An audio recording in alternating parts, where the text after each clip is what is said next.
this isn't the type of white paper that we've seen until now in crypto, because white papers for most crypto projects, as we know, they're very technically focused things, right? What the white paper requirement in MiCA is something actually completely different. And that's really important to understand. What it essentially is, although I don't really think the writers of MiCA wanted to say that in those words, is it's a prospectus. So it's a public offering document for the project, right? It is a public offering document. It has to contain certain things, which we'll talk about in a minute. And very importantly, it has to comply with certain legal requirements relating to disclosure, because if it doesn't, then the issuer of the token, or if there's no issuer, potentially the platform that actually lists it is actually legally liable for these things. So that's at its most basic what a white paper is. I guess kind of talking about what is the requirement to produce them, who does it fall on? So first and foremost, as of the date on which this MiCA requirement becomes applicable, and it applies from the 30th of December last year, 2024, so it's already in force, the prime kind of, the prime kind of responsibility for putting together publishing a white paper rests on what's called the issuer of the token. And again, I say the issuer because one of the things implicitly that the regulation assumes, that the requirement assumes, is that there is actually a legal issuer. So the issuer has to be a legal entity somewhere, like a company, for example. And they are responsible for producing a white paper in connection with the token offering. There are a few instances in which they don't have to do that. So if you are issuing for the first time a token and you're making it available, or somehow issuing it, making what's called a public offer to retail customers anywhere in the EU, regardless of where you are located, right? You could be in the Bahamas, doesn't matter. Then you are subject to MiCA's white paper requirement.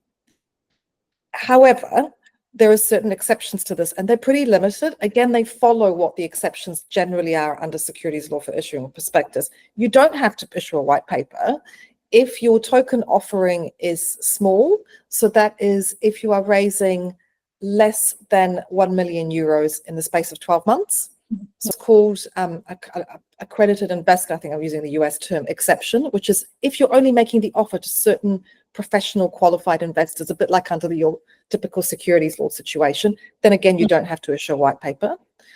And then the third circumstance in which you don't have to issue a white paper is if you're making it available, I think, to less than 150 people per EU jurisdiction. I just need to check whether or not it's 150 and 1 million. That's issuing anything to the public, right? As an issuer, then you've got to publish a white paper. So there is actually a fourth exception that I forgot to mention, and that is if you're actually issuing the tokens for free. So if there's an airdrop, it's not covered. If you're not actually getting money for it, yeah, purely airdropping. So that's when you have to issue a white paper if you're the issuer of the white paper, and that requirement applies to all new issues from now, really from 1 January this year. Anybody who is a project issuer has to think about the white paper requirement. If you are a platform, so an exchange that is actually listing or facilitating trading of a project's token, then you do also have to think about the white paper requirement for a bunch of reasons, right? So first of all, if that white paper has already been issued, then that forms part of your due diligence on the project. You don't really have to do anything, but you may have requirements to do your own due diligence, but you yourself don't have to issue a white paper. However, if you're listing a project and it doesn't have a white paper, then what MiCA essentially says, not quite in those words, is you've got to prepare the white paper and issue it. So you, the exchange, have to do that. So for example, for Bitcoin, there's actually a big discussion going on at the moment about like who's going to do that. Is every exchange going to issue its own white paper for Bitcoin? And that obviously has a real impact on projects that are decentralized, that issue tokens, that don't have a central issuer, where there isn't a legal entity that can stand behind the white paper.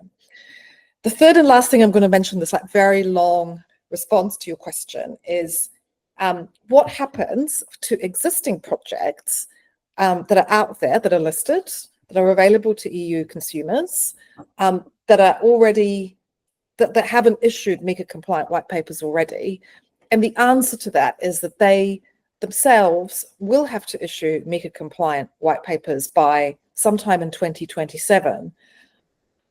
So that requirement applies to you, but not yet. However, any exchange that lists them, that basically facilitates trading of these projects in Europe, it has to satisfy itself that it's explained all of the risks associated with the project to customers who can trade the token on that exchange's platform. And the time frame for the actual exchange doing that is not mid-2027. It depends on what's called the grandfathering period under MiCA and where that exchange is licensed. So in short, it depends on when that exchange obtains when and where that exchange obtains its crypto MiCA license. And it could be any time from now until basically July 2026.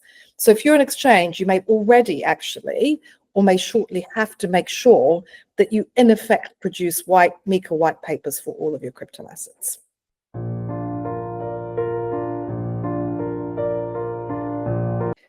Regulators have sort of come out and said, oh, we really want to promote innovation. We know crypto is different, and so we're going to come up with something different for crypto. But in effect, actually, when you look at the template MiCA white paper format, like a traditional prospectus for a traditional security, right? So if you want to find that template, the European Securities Markets Authority, or ESMA, has published this like long technical standard, which it updated at the end of last year, only a few weeks before the regulation came into force.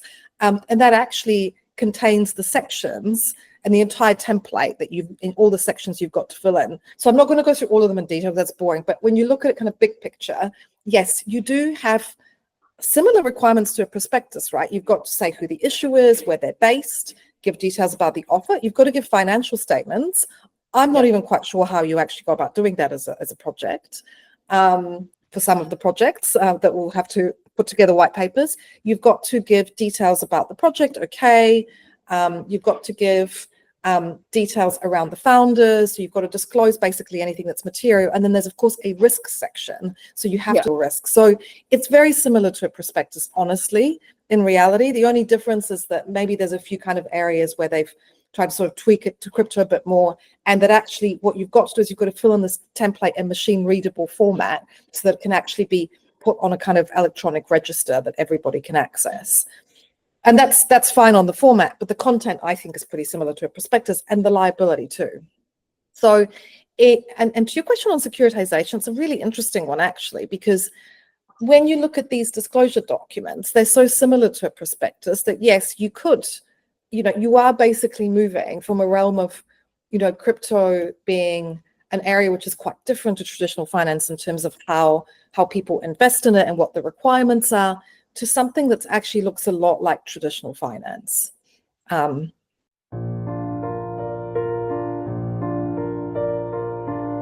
Just to sort of pull us back to what the MiCA, it's a great question, what the MiCA white paper template requires at the moment. So MiCA was written, the EU started writing MiCA right after the Libra project. And at the time that they wrote MiCA, the biggest thing out there was Libra, right, and stable coins. And so actually they started from stable coins, and then they kind of moved on to other crypto assets, because as they were writing MiCA, other crypto assets grew in popularity suddenly. So it wasn't just stable coins. And so there are three categories of crypto assets that are covered by MiCA. One is called e-money tokens, and you can think of that as your like fiat-backed stable coins, like USDC, USDT. The second is what MiCA calls asset reference tokens, which sounds a bit weird, but what that is essentially any kind of stable coin that's not backed by fiat, right? So, DAI, kind of algorithmic stable coins, that kind of thing. And then there's a third category of like other crypto assets, which is like everything else, right? And then there's a fourth and fifth shadow category. I've called them shadow categories and MiCA doesn't talk about them. And there's decentralized finance, and we can park that, right, and in terms of the coverage of DeFi. And then there's a category of crypto assets, which the European regulator thinks are actually securities under existing European securities legislation, right? And we're not going to talk about those at the moment either. We're just going to talk about the three categories of crypto assets in MiCA. So what ESMA has done is it's published three different templates for white papers, one for e-money tokens, one for asset reference tokens, one for other crypto assets. And they are slightly different because obviously the stablecoin related template, for example, the e-money token or fiat-backed stablecoin template contains some provisions around things like reserves and, reporting reserves, where the issuer is actually located, how it's authorized, all these kind of stablecoin specific requirements. So the European regulator has thought about stablecoins a bit more, but this third category of other crypto assets is really just one template for the whole of the rest of the crypto universe. And frankly speaking, when you look at it, I mean, it's, they're very generic questions. They're like prospectus questions. You could, it's very difficult on the basis of that to come up with sort of a standardized approach, because you could answer these questions, a lot of these questions you could answer in a few paragraphs, or you could write like 65 pages, and no one quite knows what the right cadence and kind of standard of preparing one of these white papers actually is. So the only real examples we've seen so far actually relate to stable coins, and one meme coin called Swan. That's about it.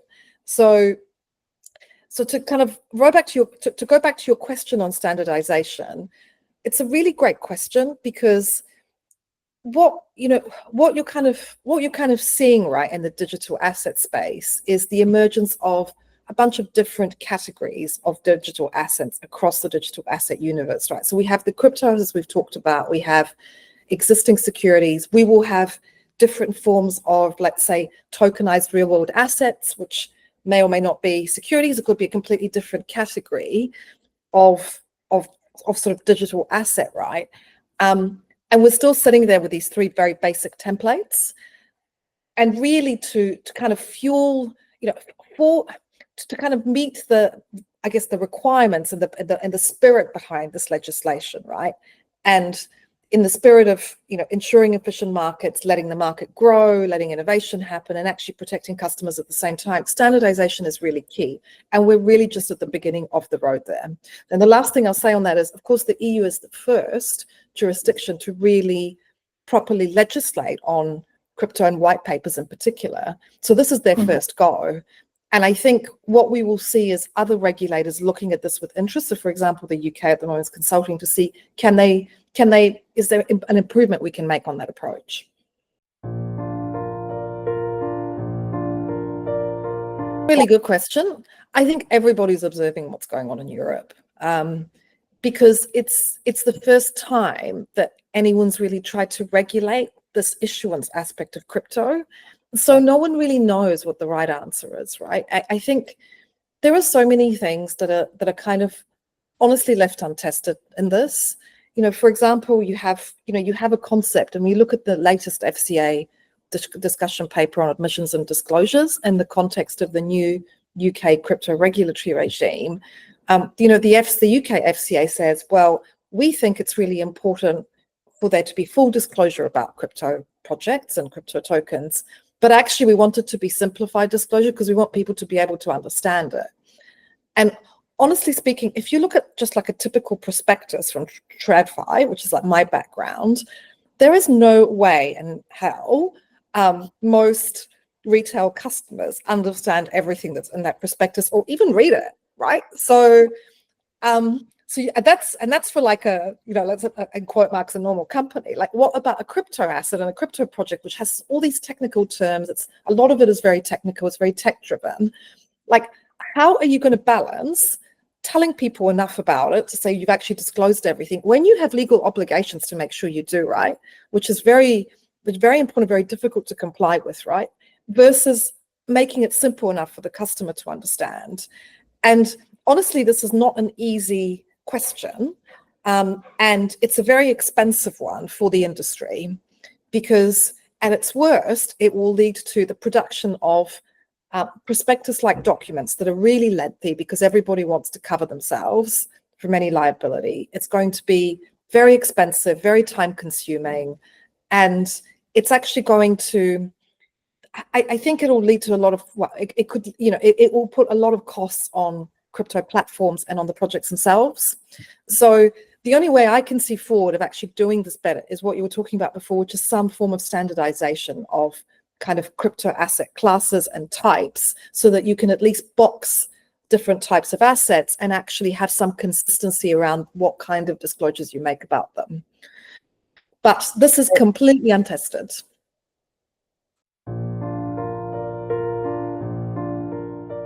Again, it's a great question, right? I think